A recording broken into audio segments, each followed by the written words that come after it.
En ce moment même, à des milliards de kilomètres de vous, quelque chose d'étrange est en train de se produire. Personne ne le voit, personne ne l'entend, mais le signal est déjà en route vers la Terre. Les scientifiques le détectent, essaient de le déchiffrer et ne peuvent pas donner de réponse définitive. Ce n'est pas une éruption stellaire, ni un bruit radio, et même pas une erreur d'instrument. C'est quelque chose qui vient de la toute limite de notre système solaire. De là où l'influence du Soleil s'arrête et où commence le véritable espace, froid et étranger. Et le plus inquiétant, c'est que ce signal est transmis par un objet que nous avons nous-mêmes envoyé là-bas, il y a des dizaines d'années. Où que vous soyez en ce moment, dans la chaleur de l'Afrique, parmi les archipels rudes de l'océan Arctique ou dans l'Himalaya mystique, levez les yeux vers le ciel. Il est orné d'un somptueux collier composé de 1000 milliards d'étoiles, mais il y a un point qui n'a rien à voir avec les astres, qu'il est impossible de voir à l'œil nu. C'est un objet fabriqué par l'homme, devenu l'appareil artificiel le plus éloigné de la Terre. Il s'agit de la sonde spatiale américaine Voyager 1 lancée en 1977. Vous pensez qu'il est muet depuis longtemps ? Vous vous trompez, l'appareil envoie toujours des signaux vers la Terre et parfois il déconcerte les astronomes du monde entier. Par exemple, récemment, Voyager 1 a capté un bourdonnement régulier d'origine inconnue.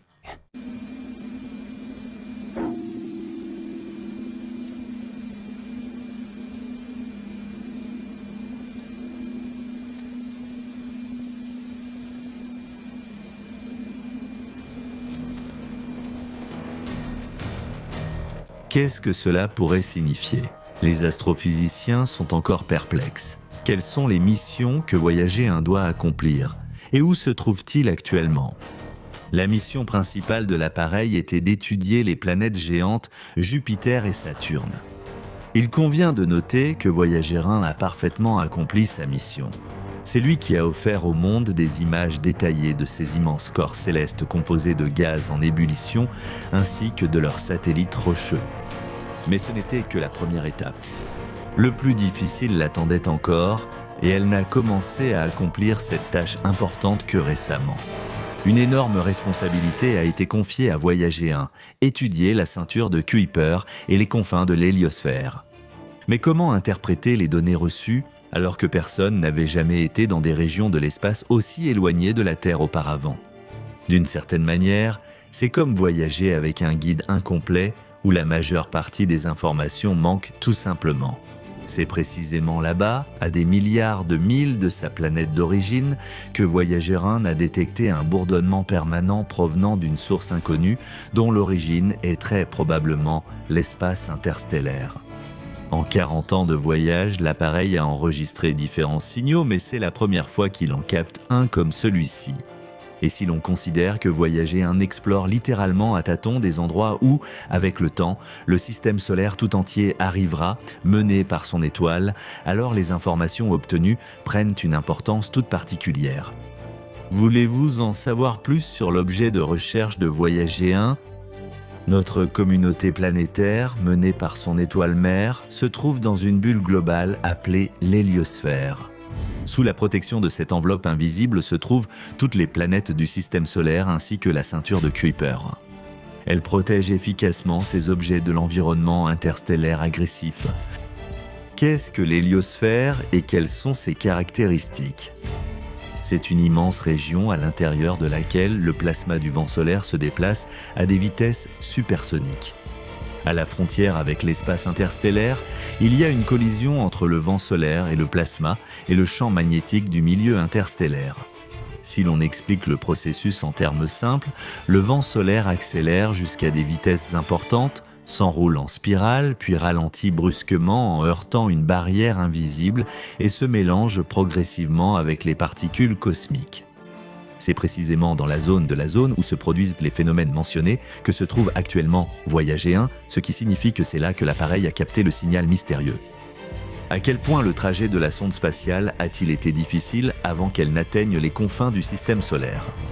Où la sonde a-t-elle voyagé et quelles étapes a-t-elle déjà franchies ? En 2004, Voyager 1 a franchi la limite de l'onde de choc, une zone de l'héliosphère où le vent solaire commence à ralentir activement, anticipant la rencontre avec la matière interstellaire. Comment les scientifiques l'ont-ils appris? Bien sûr, les conclusions sont basées sur les données de l'appareil, de la sonde spatiale. Oui, comme mentionné précédemment, après 43 ans, il émet toujours des signaux, même si tous les capteurs à bord de l'appareil ne fonctionnent pas correctement. Cependant, poursuivons. Au-delà de l'onde de choc se trouve l'héliopause, où le vent solaire se calme complètement et se mélange avec la matière de l'espace profond. La structure décrite est connue des astronomes de manière indirecte, car à part Voyager, aucun autre habitant de la Terre n'a jamais pénétré aussi loin dans l'obscurité profonde de l'univers. Son message n'en est que plus précieux pour nous.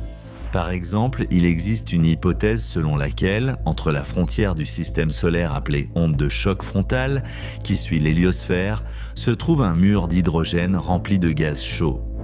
N'est-ce pas son bourdonnement que Voyager 1 nous a transmis? Le signal représente des vibrations dans une bande de fréquences spécifique et peut tout à fait servir de confirmation de cette théorie. Malheureusement, il est impossible de mesurer la pression, la densité du plasma ainsi que sa température, car l'instrument a cessé de fonctionner sur Voyager un des 1982 ans après le lancement. Les autres instruments fonctionnent toujours et sont ceux sur lesquels les scientifiques comptent. L'instrument à ondes plasmatiques et le détecteur de rayons cosmiques nous transmettent toujours assidûment des informations. Grâce à ce dernier, il a été possible d'enregistrer une augmentation du niveau des rayons cosmiques et des électrons à haute énergie lorsque Voyager 1 s'approchait de la frontière de l'héliosphère qu'il a franchie avec succès le 25 août 2012. L'alimentation électrique de la sonde est assurée par des générateurs radioisotopiques fonctionnant au plutonium-238. À l'heure actuelle, leur puissance a diminué de moitié. Mais revenons à nouveau à l'étrange bourdonnement détecté par les instruments de Voyager 1. Quelles autres hypothèses les scientifiques envisagent-ils pour expliquer ce phénomène étrange? En fait, des vibrations similaires sont également provoquées par des ondes de plasma de différentes natures. Par exemple, elles peuvent être déclenchées par de fortes éruptions solaires. Certains astronomes supposent que l'espace à la frontière du système solaire et de l'espace interstellaire possède une structure semblable à de la mousse. Cela se produit parce que les petits objets cosmiques forment autour d'eux de petites sphères ressemblant à des bulles magnétiques. Il est possible que cela provoque également l'apparition de vibrations étranges détectées par Voyager 1. D'ailleurs, le son du signal mentionné ressemble à un tintement lointain, périodiquement interrompu par d'étranges impulsions irrégulières rappelant des coups de cloche. On a l'impression absurde que quelqu'un est assis à califourchon sur la sonde spatiale et frappe sur sa coque. L'appareil terrestre a-t-il définitivement quitté les limites du système solaire? Pas du tout. Selon les calculs de la NASA, cela se produira dans environ 30 000 ans. En ce moment même, la sonde traverse une sorte de cercle d'un enfer cosmique. Mais contrairement aux compagnons de la Divine Comédie de Dante, l'appareil est complètement seul et n'a aucun accompagnateur. Les frontières du système solaire s'étendent bien au-delà de la ceinture de Kuiper et même de l'héliosphère. Il faudra environ 3 siècles pour que Voyager 1 s'enfonce avec dévouement dans le nuage d'Oort, si toutefois celui-ci existe ailleurs que dans l'imagination des scientifiques, car en réalité, personne n'a jamais vu cette formation. On pense que les comètes qui pénètrent parfois dans le système solaire sont justement des visiteuses provenant de ce nuage. Que se passera-t-il ensuite ? Dès que Voyager 1 aura quitté les limites du Titanic Thor, la sonde entamera une errance éternelle à travers la Voie lactée, la Voie lactée. Il est peu probable que nous connaissions un jour son destin, sauf si le disque d'or contenant les sons et informations terrestres est découvert par des civilisations extraterrestres. Malheureusement, l'astronomie moderne ressemble encore beaucoup à de la lecture de marques de café, même si, bien sûr, la science des étoiles a beaucoup progressé par rapport au siècle précédent. Il est difficile d'imaginer ce que Voyager 1 découvrira encore aux confins du système solaire, et surtout, comment déchiffrer ces signaux. Pour l'instant, l'appareil se trouve à environ 20 milliards de kilomètres de la Terre, traversant l'espace à une vitesse de 60 000 km par heure. Ces recherches sont très précieuses pour la science, car grâce à elles, nous pouvons lever un peu le voile du mystère et découvrir de quoi est composé l'espace interstellaire et comment il se comporte dans son environnement naturel. De plus, cela permettra de prendre en compte les erreurs du passé lors de la conception de nouvelles sondes qui seront encore plus rapides et plus fiables.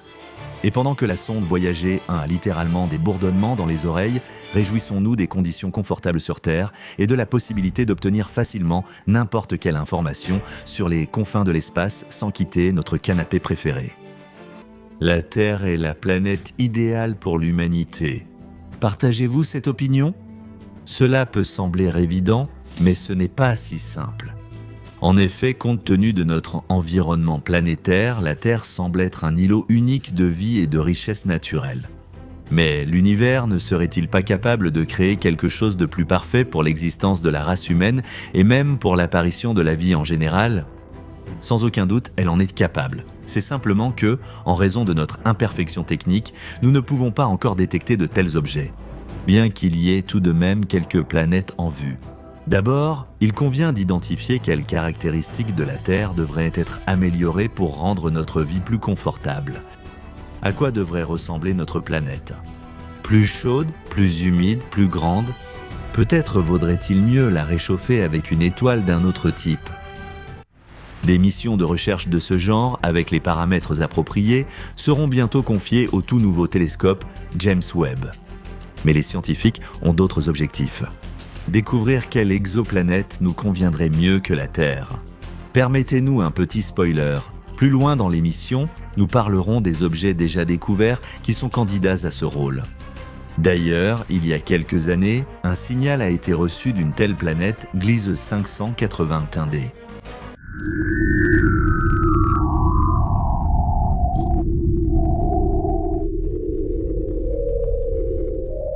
Les scientifiques débattent encore sur la façon de l'interpréter. S'agit-il d'un simple bruit blanc ou bien d'un salut d'une civilisation extraterrestre ? L'objet se trouve dans la constellation de la Balance, à environ 20 années-lumière de la Terre. Les astrobiologistes des universités Queen Mary et Hertfordshire estiment que la planète pourrait tout à fait être habitable malgré le fait que Gliese 581d se trouve à la limite de la zone habitable de son étoile mère. Le signal reçu était très cyclique et ordonné, il y a donc toutes les raisons de penser qu'il est d'origine artificielle. Alors, à quoi faut-il prêter attention en premier lieu lorsqu'on recherche des exoplanètes idéales ? À l'étoile qui les éclaire ? Notre Soleil appartient à la catégorie des étoiles de type G2V ou naine jaune.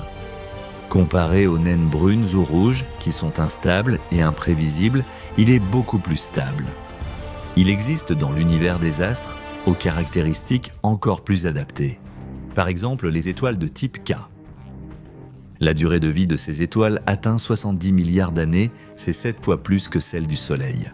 Les étoiles de ce type incluent les astres oranges, des naines jusqu'aux supergéantes. La température à leur surface ne dépasse pas 5000 Kelvin. À titre de comparaison, certaines régions du Soleil atteignent jusqu'à 1 520 000 Kelvin. Sans parler de la couronne où règnent des températures monstrueuses atteignant jusqu'à 20 millions de Kelvin. Ces étoiles, proches de la classe G par leur composition, ont cependant peu d'hydrogène en profondeur. Rappelez-vous l'histoire de notre planète. Quel cataclysme a-t-elle traversé pendant tout ce temps et pourquoi ? Beaucoup d'entre eux se sont produits à cause de l'activité anormale du Soleil. Avec des étoiles de type K, il n'y a pas de surprise comme des périodes glaciaires ou des sécheresses à l'échelle planétaire, car leur évolution est plus stable et régulière. En conséquence, les planètes qui se trouvent à proximité y vivent beaucoup plus confortablement. C'est pourquoi les membres des projets SETI recherchent principalement des civilisations extraterrestres autour des naines oranges.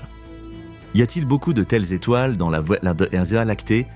Les scientifiques avancent le chiffre d'un peu plus de 15% parmi l'ensemble des étoiles. On peut citer comme exemple Alpha du Centaure B, situé à 4,4 années-lumière de la Terre. Et qu'en est-il de la planète elle-même ? Quelles caractéristiques doit-elle posséder pour devenir la meilleure candidate pour abriter la vie ? Tout d'abord, nous rejetons avec indignation les corps célestes trop anciens. Les processus géologiques sur ces corps ralentissent avec le temps, ce qui peut entraîner la disparition totale du champ magnétique. Cette dernière affirmation signifie une chose, l'humanité ou quiconque vivrait sur cette planète deviendrait très vite une poignée d'infirmes en voie d'extinction, frappés par le mal des rayons à cause des rayons cosmiques atteignant la surface sans obstacle. Quel est donc l'âge optimal d'une exoplanète qui souhaiterait remplacer le berceau de notre vie ? Environ 58 milliards d'années, elle doit donc avoir à peu près l'âge de la Terre, voire un peu plus. Ce facteur est également lié à l'évolution des espèces, à laquelle il faut laisser le temps de se développer. Rappelez-vous combien de temps il a fallu aux micro-organismes terrestres pour passer d'une soupe primordiale indistincte à l'Homo erectus et plus encore à l'Homo sapiens. Selon des estimations approximatives, ce processus a pris 3,7 milliards d'années. Il faut également prendre en compte la période nécessaire à la formation de la planète elle-même. Si l'on ajoute à ce schéma la durée de vie de l'étoile, ainsi que certaines périodes de son évolution, la formule idéale devient beaucoup plus complexe. Parlons maintenant des dimensions. Ont-elles de l'importance ? Dans le cas des exoplanètes habitables, oui. Par exemple, on pense que les corps célestes ayant un volume supérieur de 10% à celui de la Terre sont une excellente option dans ce cas. Pourquoi ? Tout d'abord, ces planètes possèdent une gravité plus forte, ce qui signifie qu'elles retiennent leur atmosphère beaucoup plus longtemps que la Terre. Les données actuelles montrent que notre planète perd son atmosphère à une vitesse fulgurante par rapport aux corps célestes voisins. Il n'est probablement pas nécessaire d'expliquer les conséquences que cela peut avoir. La chaleur du noyau dépend également directement de la taille de la planète. Les objets de grande taille la retiennent plus longtemps. Passons maintenant à des caractéristiques plus spécifiques, comme la température de surface de la planète et l'humidité. Rappelez-vous quelles régions de la Terre sont les plus densément peuplées d'organismes vivants. Absolument, ce sont les tropiques. Par analogie, on peut considérer que les planètes plus chaudes et humides ont de fortes chances de développer des formes de vie complexes et variées. Quelle est la température moyenne de la Terre ? Elle est d'environ plus 14 degrés Celsius. Ajoutez encore littéralement 5 degrés et la planète se rapprochera de la perfection. Cependant, il faut prendre en compte un fait important, tout cela n'est vrai qu'en présence d'eau. De cette affirmation découle ce qui suit, plus les continents sont petits, plus la probabilité d'apparition d'une diversité de formes de vie est élevée, car l'âge d'apparition des régions désertiques inhabitées diminue.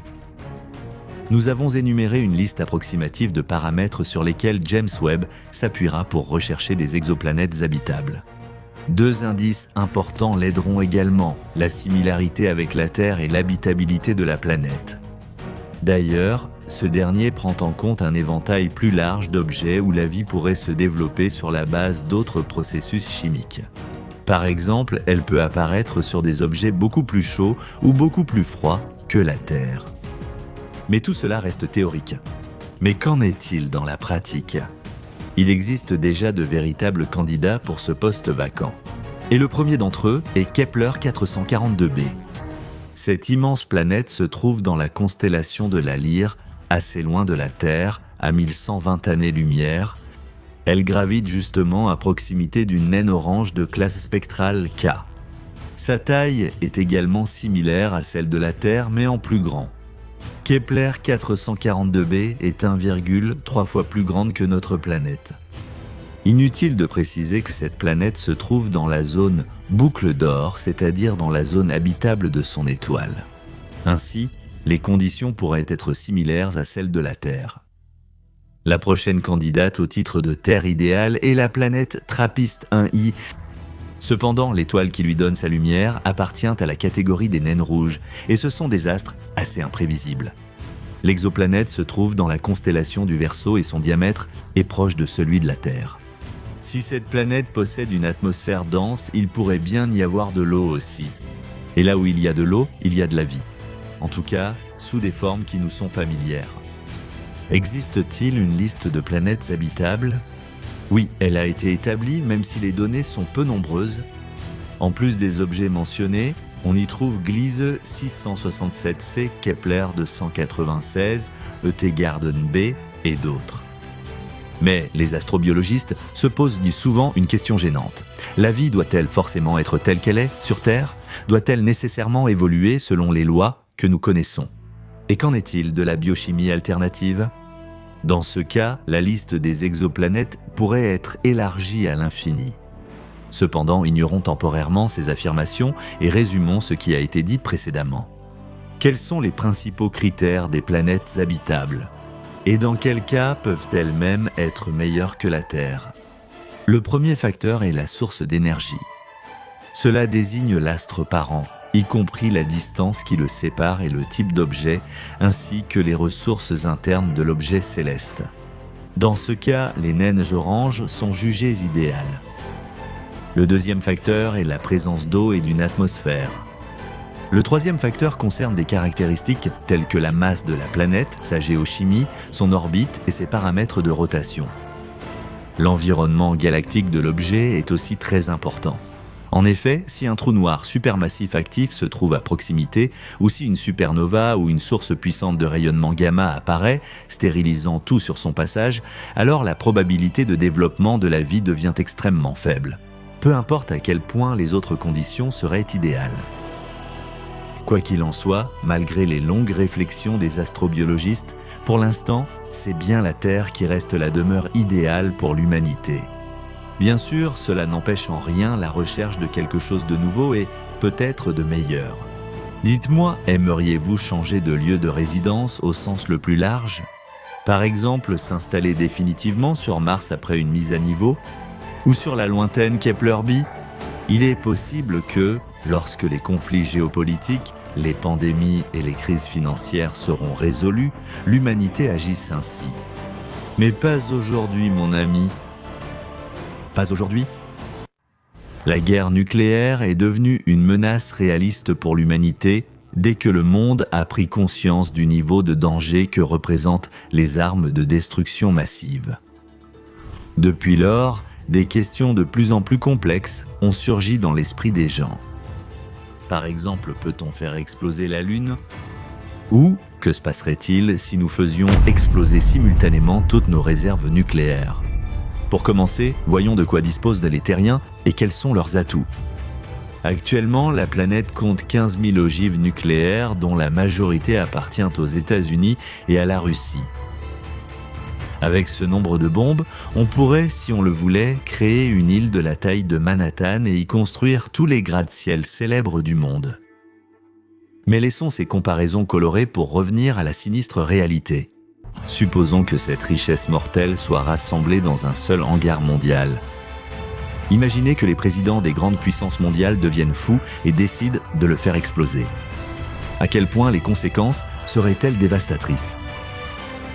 Pour commencer, permettons-nous une petite référence à un fait bien connu.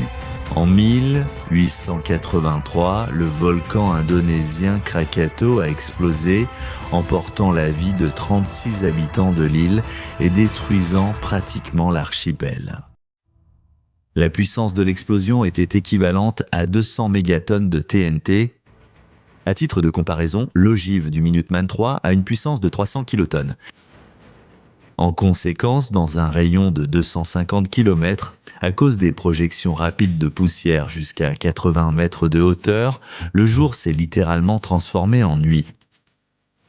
L'onde de choc a fait plusieurs fois le tour de la Terre et les sons de l'éruption ont été entendus à une distance de 5000 km. Pourquoi avons-nous besoin de cette information maintenant ? Il y a 4500 villes sur Terre, chacune comptant environ 100 000 habitants. Il y a des localités plus petites et d'autres bien plus grandes, mais nous retiendrons une valeur moyenne. Il suffirait de 3 bombes pour détruire chacune d'entre elles. Donc, en larguant les ogives en même temps, on peut faire en sorte que toutes les villes explosent instantanément, et qu'il ne reste pas pierre sur pierre à leur place. La moitié de la population mondiale disparaîtra en un instant.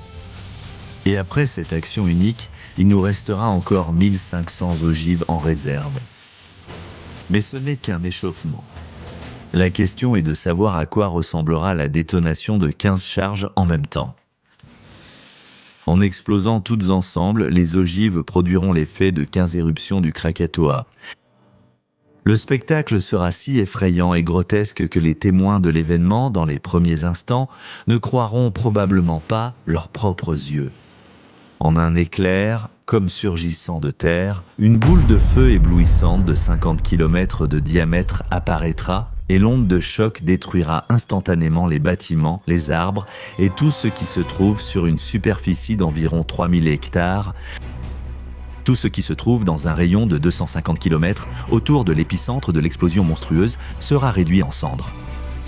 L'onde de choc fera le tour du globe pendant des semaines et le bruit ne se limitera pas à 5000 km comme lors de l'éruption du Krakatoa.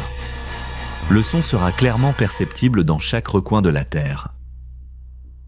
Tout cela se produira immédiatement, mais que se passera-t-il ensuite ? Pour des événements de ce genre, même de bien moindre ampleur, le pire survient plus tard. C'est alors que les vivants commencent à envier les morts et regrettent de ne pas avoir connu une mort instantanée, subissant à la place une agonie lente et douloureuse. Et il se passera ce qui suit. Un champignon nucléaire s'élèvera à une cinquantaine de kilomètres et atteindra la stratosphère, de sorte que l'explosion sera ressentie même par un cosmonaute. Sur le corps de la Terre, il restera une cicatrice sous la forme d'un cratère d'environ 10 km de diamètre. La zone touchée sera envahie par les incendies. La radiation se répandra sur la planète et commencera à faire sa terrible moisson. Le nombre de cas de cancer augmentera brusquement et ceux qui ne mourront pas des fléaux mentionnés devront affronter un long hiver nucléaire.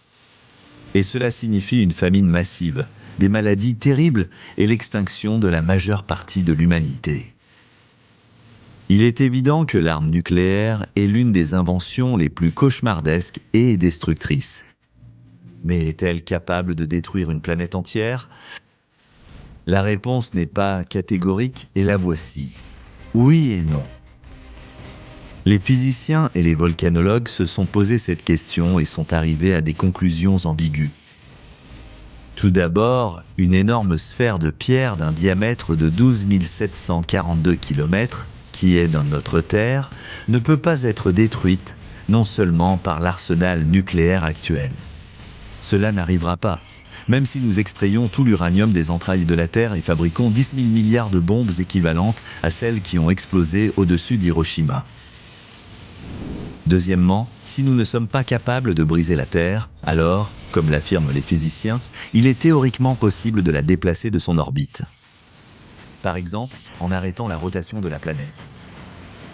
Les scientifiques ont calculé que, pour cela, il faudrait faire exploser en une seule fois 600 quintillons, c'est-à-dire un nombre avec 18 zéros de bombes, chacune ayant une puissance d'au moins une mégatonne en équivalent TNT.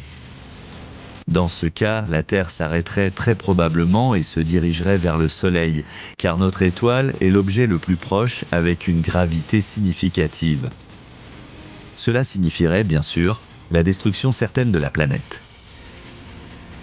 Les volcanologues, quant à eux, ne partagent pas la certitude des physiciens et affirment que si même l'éruption du supervolcan de Yellowstone, qui s'est déchaîné 142 fois en 17 millions d'années, n'a pas pu faire sortir la Terre de son orbite et la projeter vers la couronne solaire brûlante, il est donc très douteux que l'humanité puisse y parvenir.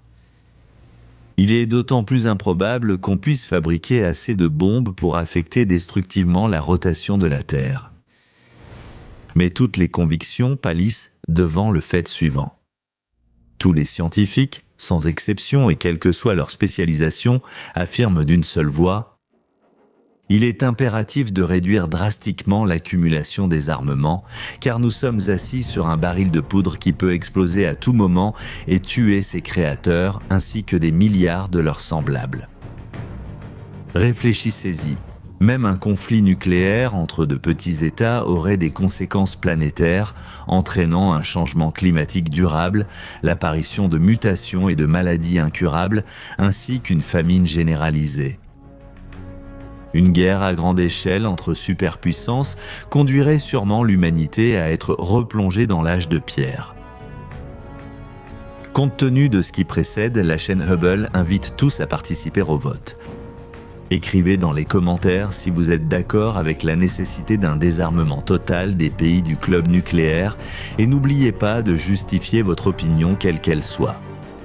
Nous attendons un débat animé sur cette question cruciale qui concerne toute l'humanité. Et l'augmentation du nombre de vos likes sous cette vidéo nous montrera que nous allons dans la bonne direction concernant nos émissions et cela nous motivera à faire des vidéos de plus en plus impressionnantes pour vous à chaque fois. Alors, n'hésitez pas à cliquer sur votre souris et à mettre un maximum de pouces bleus. À bientôt!